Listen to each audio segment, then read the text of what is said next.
네, 오늘 우리들에게 주시는 하나님의 말씀은 로마서 16장 13절부터 16절까지의 말씀입니다.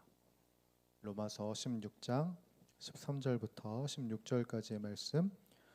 제가 가지고 있는 성경으로는 신약 262페이지에 있습니다. 우리 이 말씀을 제가 한 절 그리고 여러분들이 한 절 교독하고 마지막 절은 합독하도록 하겠습니다. 주 안에서 택하심을 입은 루포와 그의 어머니에게 문안하라. 그의 어머니는 곧 내 어머니니라.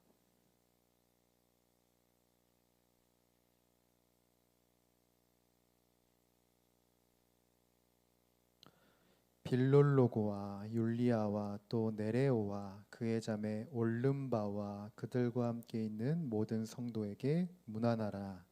너희가 거룩하게 입맞춤으로 서로 문안하라. 그리스도의 모든 교회가 다 너희에게 문안하느니라. 아멘. 우리 이 말씀 앞에서 우리의 고백을 하나님께 드리며 나아가도록 하겠습니다.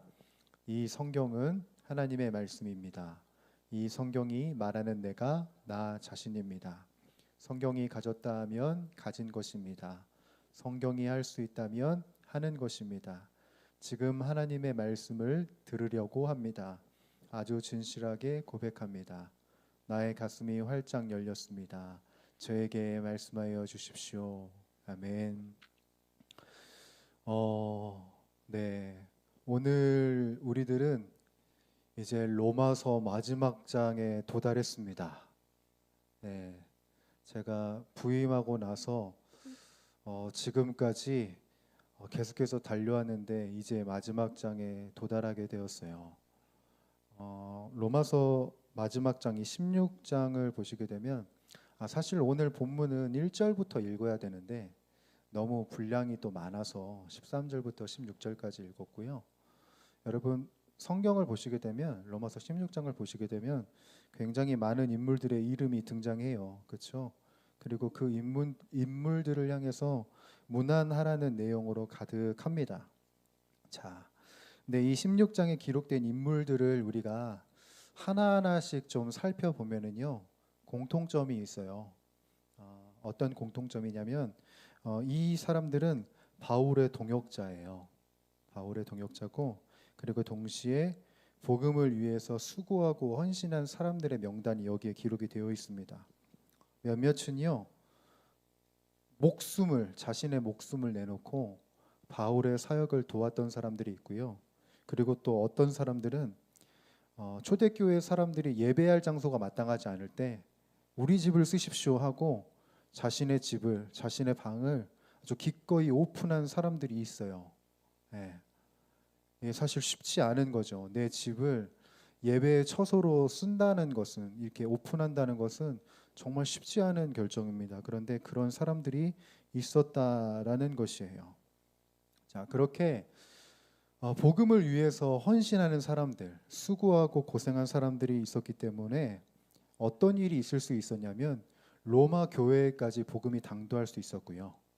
그리고 거시적으로 좀 보게 된다면 이 활자에 있는 로마 교회뿐만 아니라 지금 이 자리에 앉아 있는 우리들에게도 이 복음이 당도할 수 있었던 것이죠. 이들의 수고가 있었기 때문에, 즉 바울의 수고만 있었던 게 아니다. 네. 복음을 위해서 헌신했던 사람은 바울 한 사람만이 아니라 바로 바울을 돕고 그리고 복음을 위해서 헌신했던 수많은 사람들이 존재했기 때문에, 그렇기 때문에 복음의 역사가 일어날 수 있었다라는 점을 우리들은 유념해야 되는 것이죠. 물론 바울이 신학적으로 탁월하고 이제 복음적 열정을 갖고 사역을 잘 해나간 것도 맞아요. 그것도 사실이지만 동역자들의 동행이 없었다면 그의 사역은 굉장히 힘들었을 것입니다. 왜냐하면 그에게는 약점이 있었기 때문이죠. 어떤 약점이었을까요? 기억나세요? 여러분들이 기억이 안 나서 저는 늘 이 강단 위에 설 수 있죠. 네. 여러분들이 다 기억하면 제가 이 자리에 설 필요가 없는데 여러분들이 기억하지 못하기 때문에 바울의 약점은 무엇이었냐면 육신의 약점이 있었다 그랬잖아요. 육신의 약점. 그 육신의 약점, 그 아픔은 무엇이었냐면 간질과 안질로 학자들은 이야기를 합니다. 안질은 뭐냐면 눈의 질병이고 간질은 뇌병변이죠. 갑작스럽게 발작 증상이 일어나고 갑작스럽게 몸을 떠는 그런 증상이라고 했잖아요. 그 당시에 뇌병변은 오해가 있었다 그랬습니다. 어떤 오해가 있었다 그랬죠? 귀신이 들어왔다 나가는 현상으로 생각을 했단 말이에요. 고대 사람들이 그런 그런 약점이 이제 바울에게 있었다라는 것이죠. 복음을 탁월하게 전할 수 있고 그리고 열정도 있지만 자신의 이 육신의 제약 때문에 이 질고 때문에 이 사역을 해 나가는 데에 굉장히 큰 어려움과 장애물들이 있었다. 실제로 그 바울의 약점을 가지고 손가락질하고 비난하고 비판했던 대적자들이 있었다 그랬죠. 아니 저런 사람이 전하는 복음이 어찌 복음일 수 있겠냐. 저런 사람이 선포하는 메시지가 어떻게 하나님의 말씀일 수 있겠냐. 라고 손가락질하는 그 사람들 틈에서 바울은 무너지지 않고 복음을 계속해서 전합니다. 사역을 하고 사명을 감당하고 하나님의 뜻을 전하죠. 물론 바울이 강단이 있고 자신이 갖고 있는 복음의 확신 그것도 있었기 때문이지만 동시에 그 복음을 지지하고 그의 사역을 지지했던 많은 사람들이 있었다라는 거예요. 바울은 약하고 약점이 있었고 그리고 사람들에게 오해를 불러일으킬 만한 병을 갖고 있었지만 그렇지만 바울의 동역자들은 그 사람들의 시선을 뒤로하고 바울이 전한 그 복음 자체를 보았고 바울이라는 그 인물 그 자체를 봤어요. 그래서 바울의 사역이 육신의 연약함에 갇히지 않고 세계 곳곳에 로마에 그리고 오늘 우리들이 읽고 있는 이 신약 성경의 토대가 되는 이 역사가 나타났다는 것이죠. 약점이 있었어요. 바울에겐 약점이 있었고 연약함이 있었지만 그 약점과 연약함으로 바울을 평가하지 않고 그가 전한 복음과 하나님의 뜻과 그 사람을 향한 연합과 그리고 마음과 기도와 후원이 있었기 때문에 바울의 사역은 복음의 역사는 지금까지 이루어질 수 있었다라는 겁니다. 추수감사절을 이제 우리들이 지금 맞이하고 있죠. 추수감사절을 보내면서 우리가 이 본문을 지금 보고 있고 이 본문을 받았는데 그러면 이 본문이 우리들에게 주는 메시지는 뭘까? 저는 개인적으로 묵상을 해봤어요. 아마 여기에 있는 어떤 사람은 어떤 청년은 어떤 형제 어떤 자매는 이 한 해 동안 내가 뭘 추수했지 도무지 생각나는 게 없는 사람들이 있을 거예요. 내가 이 한 해를 뭐 하면서 보냈지? 내 손엔 아무것도 없고 내 마음에 남는 것도 없고 내 생각에 딱히 떠오르는 것이 없어. 그래서 내가 감사할 게 무엇인지 잘 모르겠다라고 여기는 분들이 글쎄 있을 수도 있을 것 같아요. 그런데 여러분 우리가 기억해야 할 것은 뭐냐면 내 삶이 내 약점과 그리고 또한 통제 불가능한 상황 가운데 나의 마음과 나의 삶이 내던져졌을 때 나를 위해 함께 기도하는 그리스도가 계셨고 그리고 또한 그리스도 안에서 연합된 나를 지지하고 나를 위해 기도해주는 동역자들이 바로 여러분들에게 있었다는 것을 잊지 마셔야 돼요.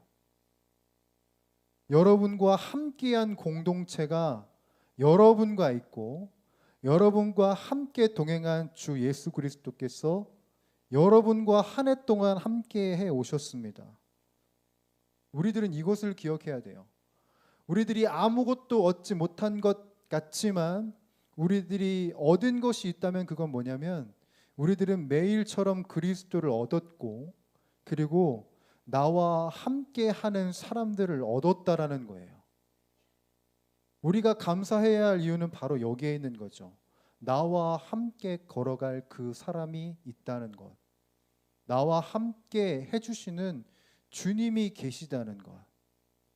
이 추수감사절에 우리가 추수한 건 바로 그겁니다. 뭐 좋은 직장 들어간 것과 그리고 좋은 성적을 갖게 된 것도 너무나도 좋지만 핵심적인 것, 정말 주요한 것은 뭐냐면 나와 동행한 그분이 계셨다. 그래서 여러분 앞뒤 좌우로 이렇게 인사해 주십시오. 당신이 바로 그분이군요.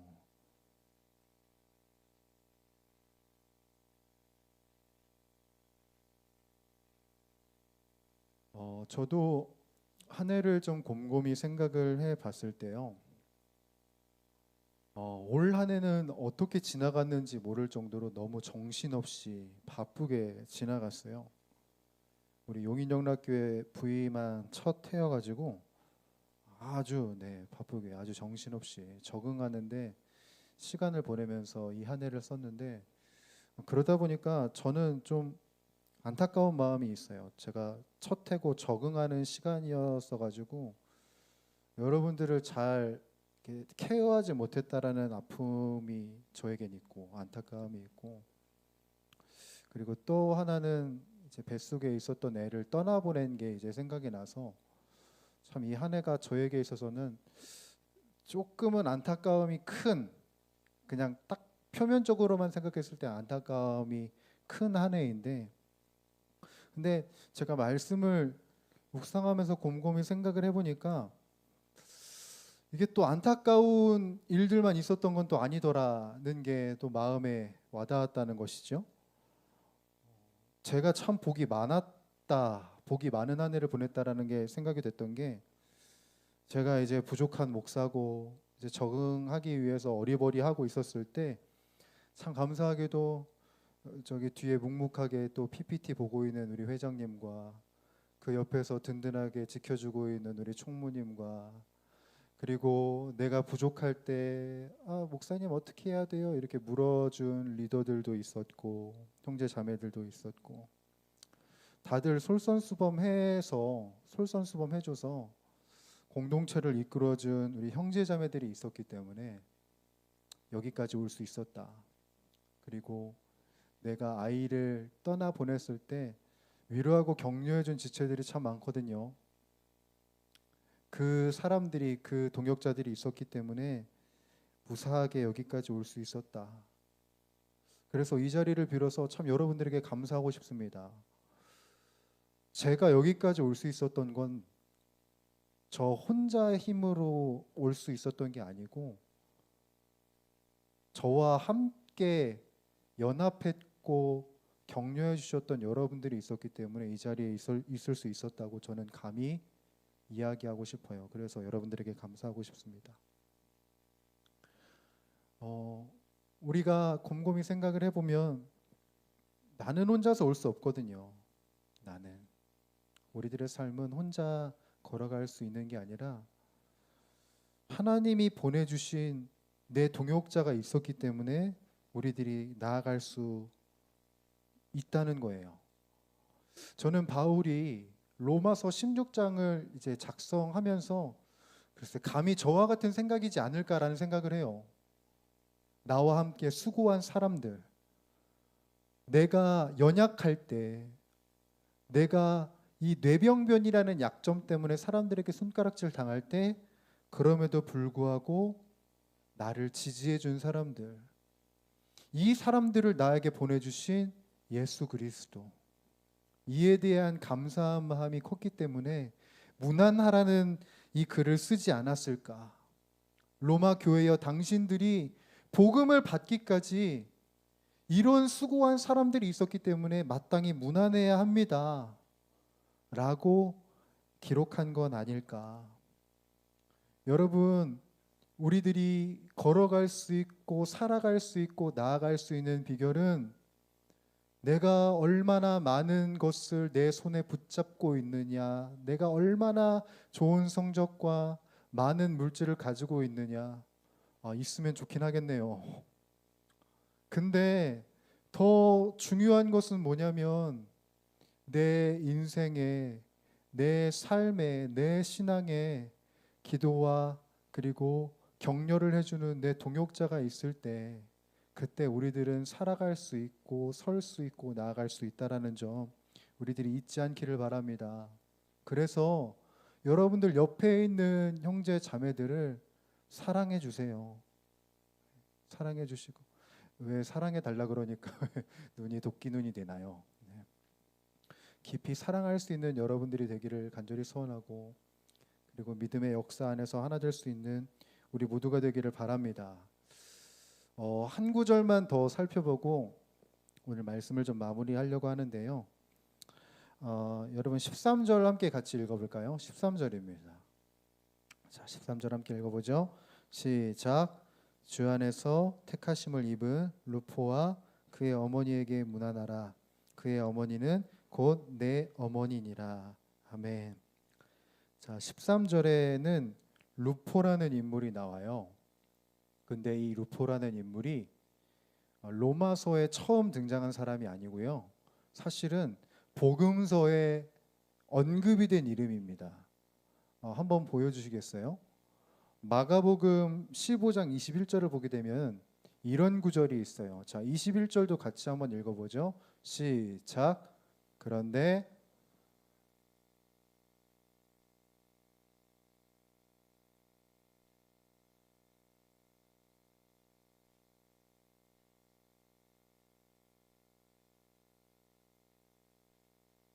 예.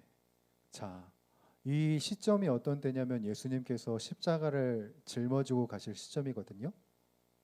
근데 예수님이 너무 매를 많이 맞으셔서 탈진하셔서 쓰러지십니다. 그때 로마 병사들이 한 사람에게 이 예수님의 십자가를 강제로 짊어지우는데 그 사람이 누구였냐면 루포의 아버지였던 구레네 사람 시몬이었어요. 그 사람이 강제로 그 십자가를 짊어지고 골고다로 끝까지 갑니다. 근데 놀라운 건 뭐냐면 예수님에 대한 인지와 인식이 없었던 이 사람이 예수님을 본격적으로 믿게 되고요. 그리고 예수님을 믿은 이 사람이 가정에도 예수 그리스도를 전하게 돼요. 그래서 루포와 알렉산더와 그의 어머니가 하나님을 예수 그리스도를 신뢰하게 됩니다. 근데 그 역사가 그냥 그걸로 끝나는 게 아니라 누구에까지 연결되냐면은 바울에게까지 연결이 되는 거예요. 바울이 사역할 수 있도록 도왔던 동역자 중에 누가 있다고요? 루포와 그의 어머니가 있었다라는 점이에요. 참 신기하죠. 하나님의 역사가, 예수 그리스도의 역사가 이렇게 아름다운 매듭을, 아름다운 선을 아름답게 그려가시는 거예요. 제가 이 말씀을 왜 또 포인트를 삼아서 여러분들에게 이야기를 하냐면, 여러분, 하나님의 역사는 우리들의 인생을 향하여서 정말 크고 놀라운 일을 이루시는 역사입니다. 오늘은 특별히 총회가 있는 날이에요, 여러분. 야바다 총회가 있는 날입니다. 투표로 뽑아요. 저는 처음이에요. 이렇게 투표로 회장과 부회장을 뽑는 교회가 처음입니다. 그래서 어떤 분들은 정말 강제로 짊어진 십자가가 되는 거예요. 네. 나를 굉장히 이제 나에게 비난을 하겠지. 왜 내 이름을 뽑았냐고. 왜 내 이름이 나왔냐고 마음에 물론 기꺼이 순종하는 마음도 있겠지만 이 한켠으로는 목사님의 손이 문제가 있는 거 아닌가. 아마 어떤 분들은 강제로 짊어진 십자가가 될 수도 있을 것이에요. 그런데 여러분 기억할 것은 뭐냐면 여러분 그 강제로 짊어진 십자가는 빈 십자가가 아니라요. 바로 그 십자가에는 예수님이 계시다는 것을 여러분들이 잊지 않기를 바랍니다. 어느 누가 회장이 되고 어느 누가 부회장이 되고, 그리고 또한 어느 누가 삶을 살면서 억지로 사명을 떠안게 되고 억지로 일을 떠안게 될지 우리들은 예측할 수 없지요. 그런데 우리들이 어떠한 상황을 걸어가든지 어떠한 짐을 짊어가든지 그 곳은, 그 십자가는 빈 십자가가 아니라 바로 그 삶의 영역에는 바로 예수님이 계시다는 것을 여러분들이 잊지 않길 바라요. 그 주님이 어떠한 역사를, 그 일을 통해서 어떠한 역사를 만들어 가실지는 아무도 모르는 거예요.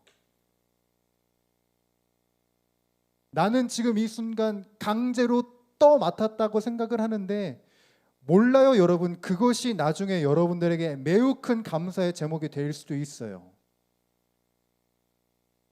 주님께서 바로 그렇게 행해 주실 것이고요. 이제 우리들은 오늘을 지나고 내년 추수감사 주일을 이제 또 맞이하게 되겠죠. 그때에 여러분들은 바로 주님께서 주신 그 감사를 만끽하게 될 것입니다. 그러니 이 삶을 살아가면서 내 뜻대로 되어지지 않는 상황이라고 할지라도 일희일비하지 말고 그와 함께 하시는, 내 상황에 함께 하시는 주님으로 인하여서 기쁨과 소망을 다시금 찾는 여러분들이 되기를 간절히 소원합니다. 여러분, 주님은 함께 하시고요, 믿음의 역사를 만들어 가시는 분이십니다. 그 신실하신 주님을 우리들이 매일같이 동행하며 나아갈 수 있는 우리 에바다가 되기를 간절히 소원하고요, 여러분은 혼자가 아니고 예수님이 함께 하시고 또한 여러분과 함께하는 동역자들이 있으니 결코 무너지지 않고 쓰러지지 않고 요동하지 않기를 바랍니다. 그렇게 아름답게 서가는 우리 모든 청년들의 모습이 되기를 주님의 이름으로 간절히 축복합니다. 기도하겠습니다.